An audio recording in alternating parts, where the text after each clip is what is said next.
Alors, en tant que parent, comment vivez-vous ce processus d'intégration?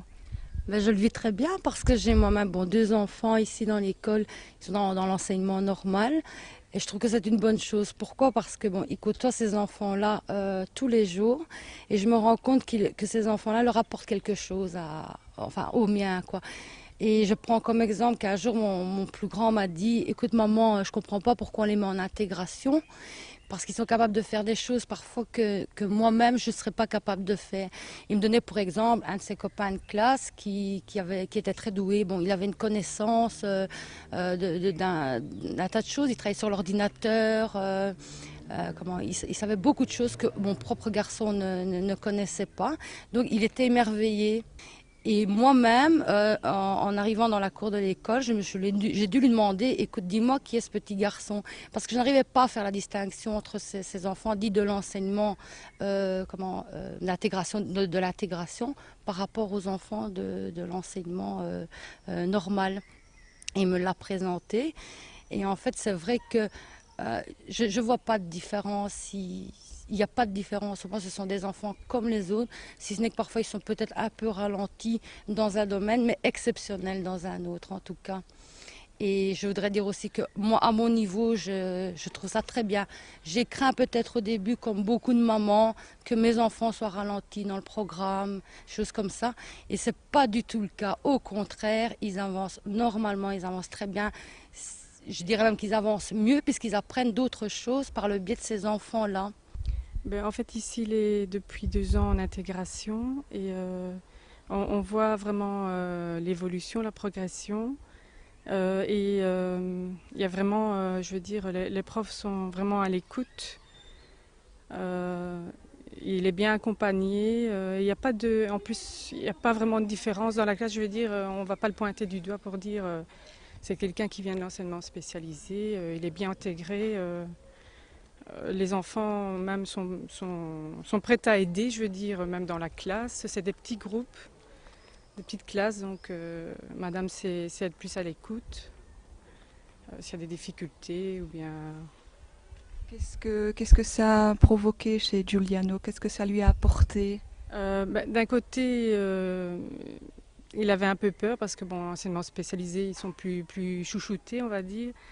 Et d'un autre côté, bon, il s'est dit, bah, je peux être capable comme quelqu'un d'autre et il faut souvent être derrière et le revaloriser, mais je pense qu'il doit se dire, bon, je suis comme quelqu'un d'autre et je peux avancer comme les autres. Vous pourriez décrire un petit peu votre fonction et puis le genre d'intervention que vous faites en classe ou bien en particulier avec les enfants. Oui, mais je suis Madame Baumé et je travaille, enfin je suis logopède et j'ai deux rôles bien précis. Je travaille au sein de la classe en collaboration avec l'institutrice lors de leçons de lecture, d'orthographe. Et alors je prends aussi les enfants en rééducation individuelle parce que étant donné que les enfants sont chacun différents, ils ont leurs propres lacunes. Donc alors à ce moment-là, nous travaillons tout ce qui est plus logopédique. Un des avantages de l'intégration, en fait, c'est que les enfants font les activités de l'enseignement ordinaire à leur rythme, mais en bénéficiant d'un soutien extérieur. Donc, moi, bien sûr, donc d'un soutien logopédique, par exemple, au sein de la classe. Bon, maintenant, cet avantage est aussi valable dans l'autre sens, c'est-à-dire que les enfants de l'enseignement ordinaire, si je travaille en classe, je peux m'occuper de Giuliano, mais si un autre enfant, même un enfant étant d'enseignement ordinaire, en a besoin, mais je peux aussi l'aider, quoi. Donc, en fait, ça ne pose aucun problème qu'il y ait une personne dans la classe. Alors je vais présenter un petit peu Giuliano sur le plan du comportement. Donc c'est un enfant qui ne pose pas vraiment de problème au niveau de la classe. Je dirais même qu'il est attentif, qu'il participe aux activités. Seulement il est très perfectionniste et je pense qu'il appréhende énormément l'échec.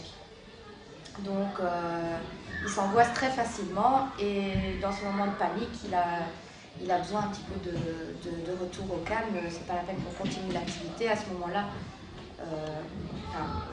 on le calme, il va un petit peu dans le coin détente et puis on reprend quand il est apte à reprendre.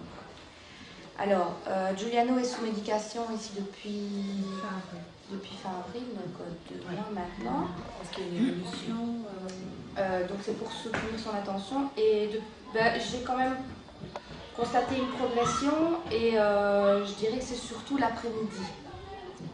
Parce que l'après-midi, il avait tendance surtout au niveau du graphisme, de l'écriture, à vite s'énerver.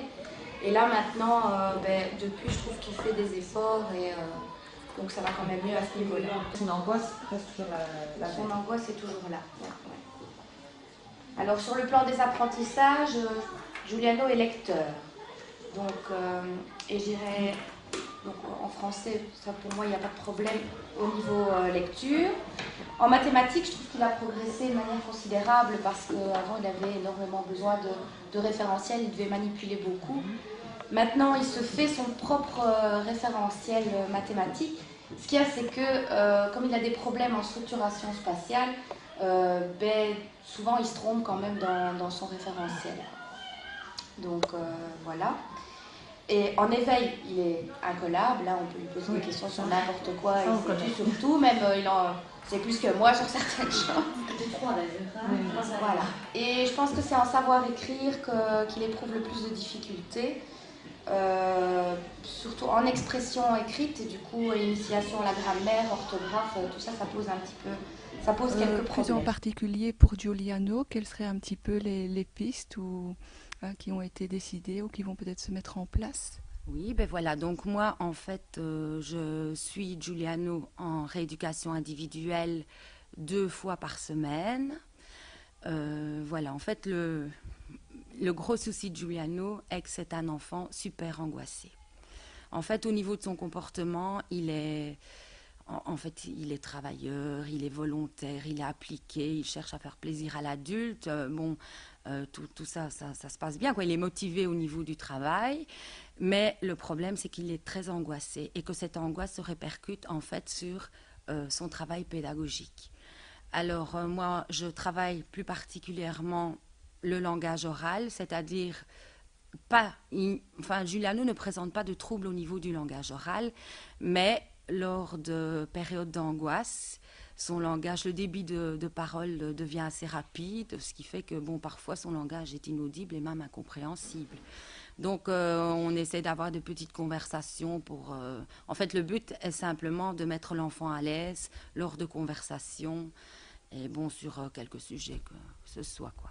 Ça, c'est au niveau du langage oral. Alors, Giuliano présente aussi des troubles de la structuration spatiale, c'est-à-dire que il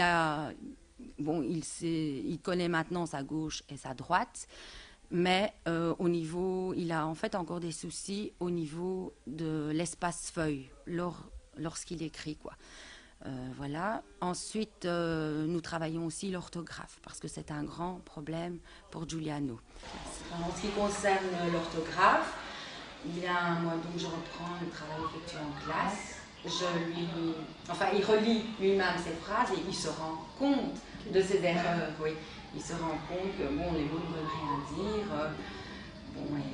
Et là, il m'explique, il peut même me dire, c'est normal parce que je n'étais pas à l'aise, donc tous les mots sont partis de ma tête.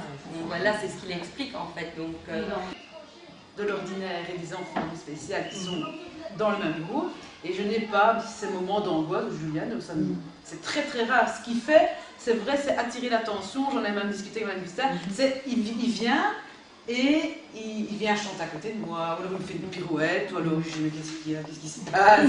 Mais je vais dire, il n'est pas angoissé, quoi.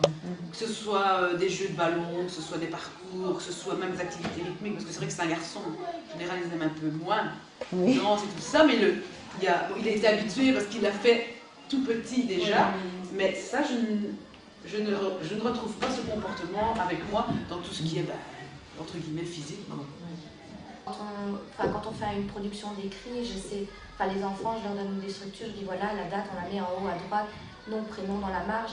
Donc, je veux dire que maintenant, il prend des habitudes et que ça y est, ça commence à rouler, mais il faut quand même que je lui mette à chaque fois des petits points de repère. Et avec les points de repère, je dirais que ça fonctionne bien. Mais de toute façon, si on envisage de la kiné individuelle pour ce qui est graphisme, ça fait partie de la rééducation individuelle, tout ce qui est structuration sur feuille et tout. Quoi. Enfin, ici en collectif, moi je le fais. Oui, évidemment dans une salle de gym, et sûr, je vais dire comme ça et ça pose pas de problème. Moi, je vais lui dire, bon Giuliano, maintenant on va aller se mettre là-bas dans le fond. Évidemment, on dit pas à gauche, je dis que tu vas là-bas dans le fond. Ça, il n'y a aucun problème. Maintenant, il faut tout transférer sur feuille, quoi. Mais bon, en ayant de la kiné individuelle, le graphisme, ça fait partie d'un tout, en fait. Hein.